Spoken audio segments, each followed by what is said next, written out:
tunapokumbuka kwamba siku chache zilizopita tulikuwa na mheshimiwa tukiwa tunaongea akiwa vizuri sana bila kutarajia kwamba hili lingetokea.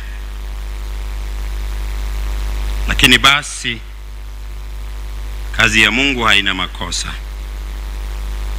Ni wajibu wetu kuombea roho yake ili Mungu amkaribishe kwake mbinguni, ampe maisha na uzima wa milele. Nilipokea taarifa ya kifo cha Mheshimiwa Jenista Mhagama kwa huzuni kubwa. Nilijiuliza ni kwa nini kifo chake kitokee wakati kama huu. Kwangu ni huzuni kufiwa na muumini mzuri wa namna hii, lakini pia ni huzuni kwa sababu kwangu huu si wakati wa kupata msiba wa namna hii katika parokia yetu. Juzi kati, baada ya kupata ombi la familia kuhusu misa hii, nilijawa na hofu kubwa sana, nikijiuliza maswali mengi sana, kwa sababu nilijua tatizo la afya yake halikuwa kubwa mno, na nalo nilifikiria kwamba alikuwa hatarishi kwa maisha yake. Lakini pia hofu yangu kubwa ni kuwa singependa kuwa mwenyeji wa msiba mkubwa wa namna hii hapa parokiani. Kwa sababu ya hofu yangu ni kwamba, kwa sababu ya hofu hizo, hata usiku nilikuwa napata ndoto ya ajabu. Katika ndoto moja tulikuwa tunajiandaa kwa misa hii ya leo pale sakristia, na wakati ulipokaribia wa maandamano ambayo tumefanya sasa hivi, nikajihisi kuchimba dawa. Wanaojua kuchimba dawa wanaelewa, wenye wamesafiri na mabasi. Lakini cha kushangaza, nilikuwa tayari nimejiandaa katika ndoto hiyo. Nikachukua bodaboda kwenda kuchimba dawa, ambaye sio kawaida. Tulienda sehemu ya mbali ambayo sikumbuki ilikuwa ni wapi. Wakati wa kurudi, bodaboda ameondoka, ameniacha. Nikaanza kutafuta bodaboda wa kunirudisha ili nianzishe ibada hii ya misa, lakini bodaboda hayupo. Nikaangalia barabarani, hamna bodaboda yoyote, hamna usafiri, chombo chochote cha usafiri. Basi ikabidi nianze kwa mguu kurudi parokiani nianzishe ibada hii ya misa. Lakini kwa sababu wa umbali nilipokuwa, nilifika nikawa nimechelewa zaidi ya dakika 30. Na paroko msaidizi alipoona kwamba nimeondoka na sijamwambia niko wapi narudi saa ngapi, akaamua kuanzisha misa. Hivyo nilipofika karibu na kanisa, nikapata wimbo wa sadaka unaimbwa, maanisha kwamba ibada imeanza tayari, amemaliza mahubiri, sasa ni sadaka.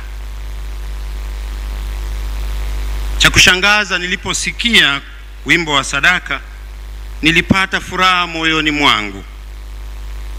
Nikasema asante Mungu, paroko msaidizi ameanza misa na amehubiri. na amehubiri.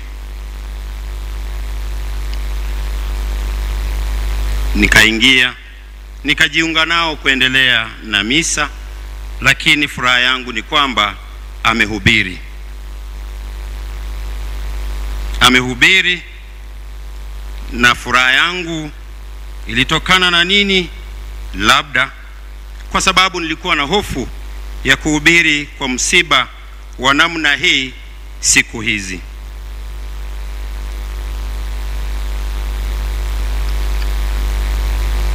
Basi ndugu zangu, tunapomwombea roho ya marehemu, na wakati tunaogopa kuhubiri katika msiba wa namna hii siku hizi, ni rahisi kuhubiri kwa msiba wa Mheshimiwa Jenista Mhagama kwa sababu ya maisha yake. Itakuwa ni rahisi kwangu kwa sababu sihitaji teolojia, sihitaji masomo ya hali ya juu kutafsiri maisha yake, kwa sababu yalikuwa wazi. Ilikuwa ni kitabu ambacho kila mmoja wetu angekisoma na kuelewa. Kwanza kabisa, Mheshimiwa Jenista Mhagama alikuwa na unyenyekevu wa aina yake.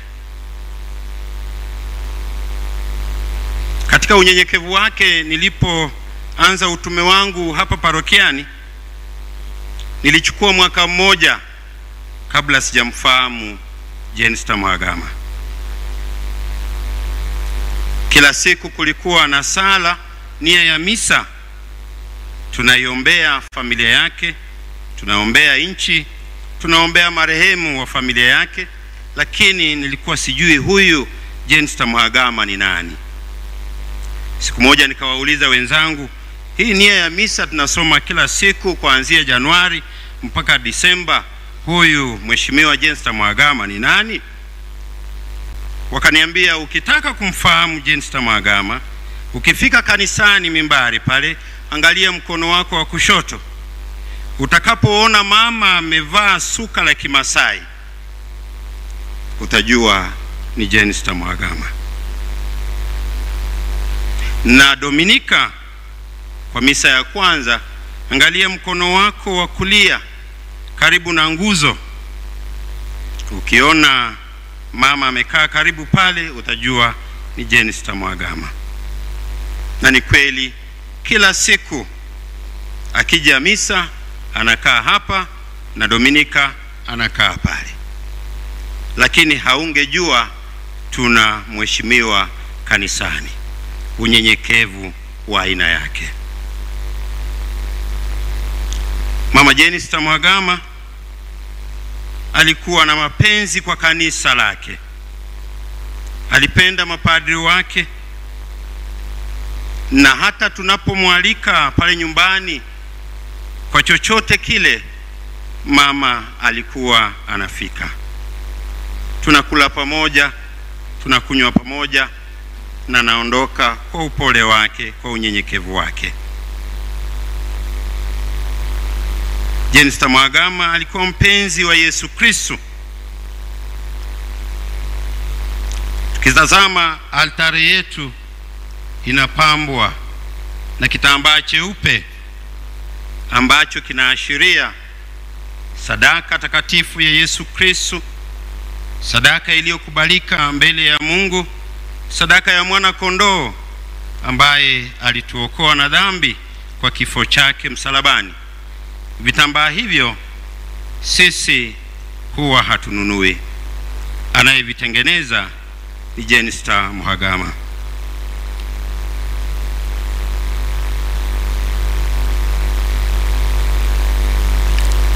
Jumamosi iliyopita alikuja hapa kanisani. Paroko msaidizi akakutana naye na katekista wetu, akaleta vitambaa vya altare. Hicho ambacho tumekiweka leo ni cha kwake, alitengeneza.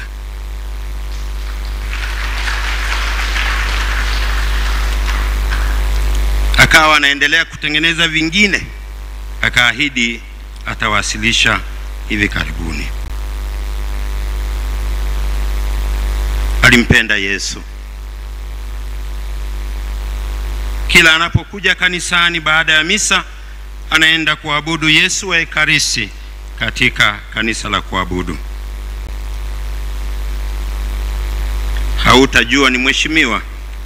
Utakutana naye anasali pamoja na waumini wengine bila tatizo lolote, bila usalama wowote, bila kuondoa watu wengine ili asali. Alishiriki mwili na damu ya Kristo kila siku na kila Dominika. Kila siku na kila Dominika. Lakini mama huyu, mapenzi yake makubwa, na ndiyo yametupelekea kusoma injili ya leo, yalikuwa ni mapenzi kwa mama Bikira Maria. Jenista Mhagama alimpenda mama Bikira Maria. Ana ushuhuda mkubwa sana alichomfanyia mama Bikira Maria. Najua mlioenda kwake mtapata sanamu ya Bikira Maria. Hapa parokiani pale mlangoni kuna sanamu ya Bikira Maria. Siku moja nimemwambia mama, sanamu iliyopo hapa haiko kwa hadhi ya mama yetu. Napanga kutengeneza nyingine, tubadilishe. Kwa mazungumzo ya kusimama tu pale. Akasema sawa baba, tutaifanyia kazi. Sikuwa namuomba atekeleze hilo, lakini ananiambia tutaifanyia kazi. Baada ya siku chache akanipigia simu, akasema fundi amefika pale, naomba umuonyeshe mahali pa kutengenezea sanamu ya mama yetu. Alitengeneza kwa karama zake bila mimi kukaramika na chochote. Na unapoenda pale, sanamu ya mama Bikira Maria unayoiona inayopendeza ni yeye alitengeneza.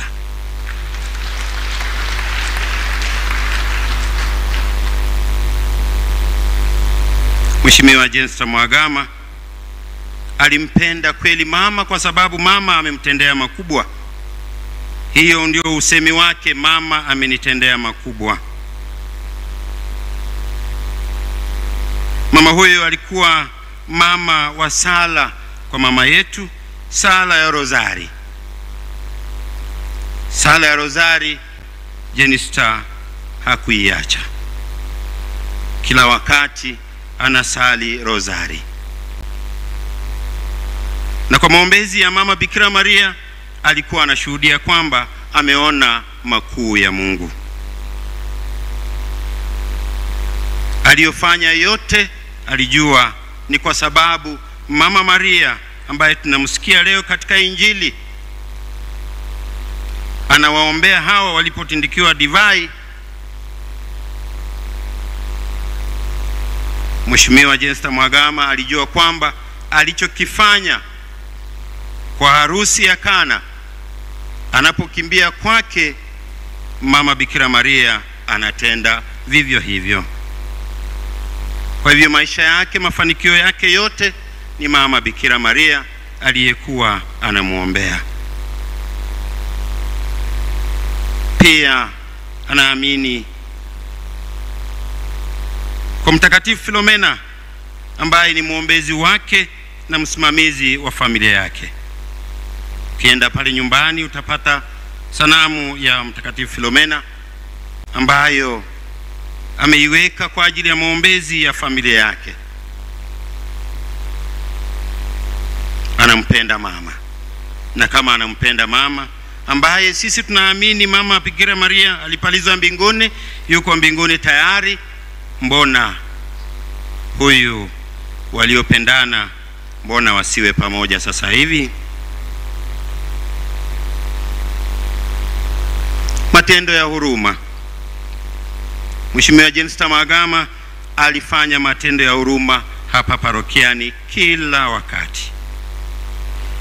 Alikuwa ananiletea nguo, ananiletea vitu mbalimbali kipindi cha Krismasi, kipindi cha Pasaka, ili tuweze kugawia maskini. Alikuwa analeta michango yake kwa ajili ya kusaidia wahitaji parokiani kwa ukimya. Hakusema itangazwe, kwa ukimya. Atatuma dereva, ataleta ofisini bila itangazwe ama kusema ni kiasi gani. Na hapo ndio tumeweza kusaidia maskini kila wakati kwa sababu yake. Mama huyu ni mama wa sala.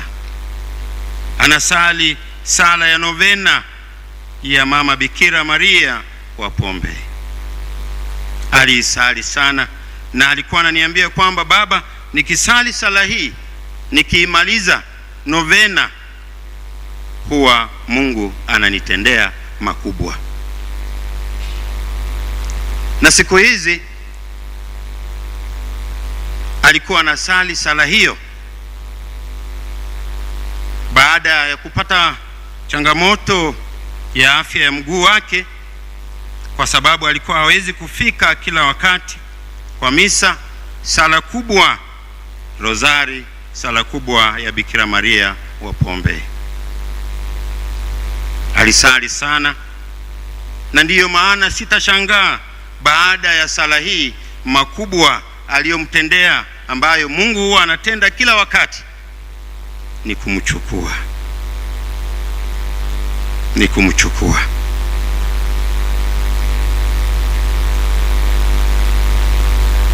Jenista alimpenda mama, alimpenda Mungu, na amemchukua kipindi tunapojiandaa kwa ujio wa Yesu Kristo, kipindi cha Majilio. Tunajiandaa ujio wa Kristo kwa mara ya pili atakapochukua wake na kuwapeleka mbinguni. Hicho ndicho kipindi alichukuliwa mama yetu Mheshimiwa Jenista Mhagama.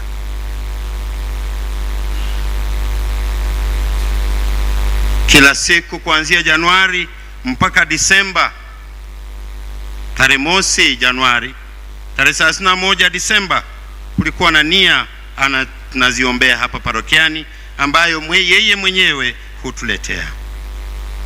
Huwa anaombea ustawi wa taifa, anaombea rais, anaombea makamu wa rais, anaombea waziri mkuu, naibu waziri mkuu na wananchi wote.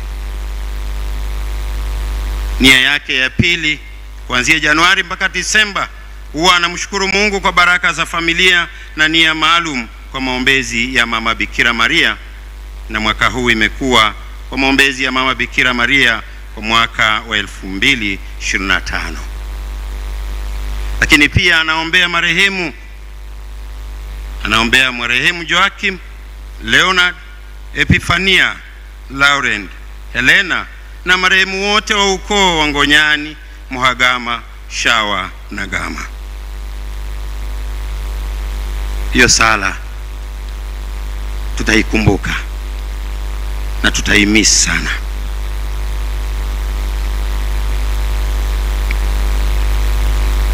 Sala ya mtakatifu ya Bikira Maria wa Pombe alisali: tunakutumaini kwa kuwa wewe ni faraja yetu ya pekee, mama.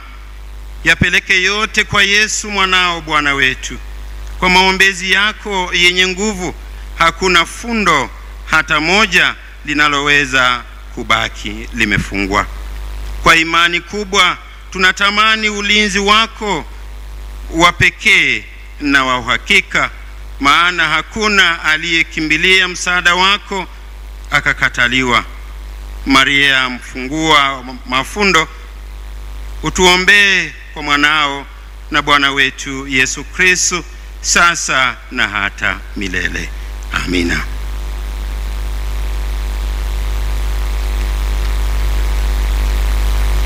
Kwa sababu ya imani ya Jenista Mhagama, Mimi si mwimbaji, lakini kwa heshima yake, kwa upendo wake, kwa imani yake kuu kwa Mama Maria,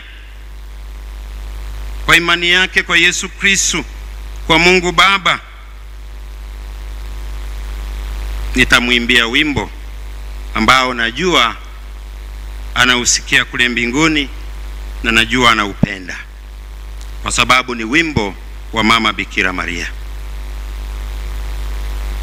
Sauti yangu sio nzuri vile, kwa hivyo sitarajie sauti ya malaika kutoka kwangu, lakini hata kama ni ya chura, Mama Jenista ipokee sauti hii na utuombee kupitia kwa mama yetu. Moyo wangu wamtukuza Bwana, roho yangu inafurahi. Moyo wangu wamtukuza Bwana, roho yangu inafurahi. Kwa kuwa umemwangalia kwa huruma mtumishi wako, hivyo tangu sasa watu wote wataniita mwenye heri. Moyo wangu wamtukuza Bwana, roho yangu inafurahi. Moyo wangu wamtukuza Bwana, roho yangu inafurahi. Kwa sababu Mwenyezi Mungu amenifanyia makuu, jina lake ni takatifu. Moyo wangu wamtukuza Bwana, roho yangu nafurahi. Moyo wangu wamtukuza Bwana, roho yangu inafurahi. Huruma yake ni kwa wote wale wanaomcha, kizazi hata na kizazi. Moyo wangu wamtukuza Bwana, roho yangu inafurahi. Moyo wangu wamtukuza Bwana, roho yangu inafurahi. Huyatenda mambo makuu kwa nguvu za mkono wake, wenye kiburi hutawanya. Moyo wangu wamtukuza Bwana, roho yangu inafurahi. Moyo wangu wamtukuza Bwana, roho yangu inafurahi. Hushusha wote wenye vyeo kutoka vitini vya enzi, nao wale wanyenyekevu wote hao huwainua. Moyo wangu wamtukuza Bwana, roho yangu inafurahi. Moyo wangu wamtukuza Bwana, roho yangu inafurahi. Huwashibisha wenye njaa na matajiri huwacha, waende mikono mitupu. Moyo wangu wamtukuza Bwana, roho yangu inafurahi. Moyo wangu wamtukuza Bwana, roho yangu inafurahi. furahi.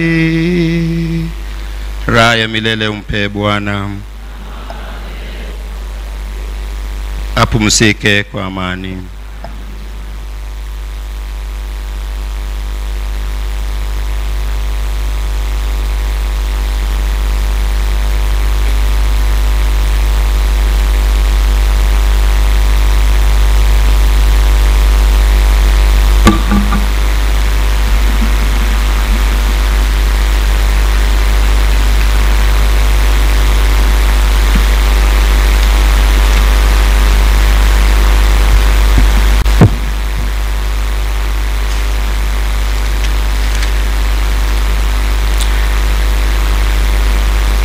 Tusimame kwa sala za waamini. Tumwombee huyu ndugu yetu kwa Bwana wetu Yesu Kristo aliyesema, mimi ndimi ufufuo na uzima. Twakuomba umweke miongoni mwa watakatifu na wateule wako huyu ndugu yetu aliyesafishwa kwa maji ya ubatizo na kupakwa mafuta matakatifu. Bwana, twakuomba umpokee mbinguni huyu ndugu yetu Jenista Mwagama aliyekula karamu ya mwili na damu yako. Bwana, tusali kwa ajili ya wale wote wanaoteswa ili wasifikiri hata mara moja ya kwamba wameachwa na Mungu. Bwana, tusali kwa ajili ya ndugu zetu marehemu ili Mungu Mwenyezi apende kuwapokea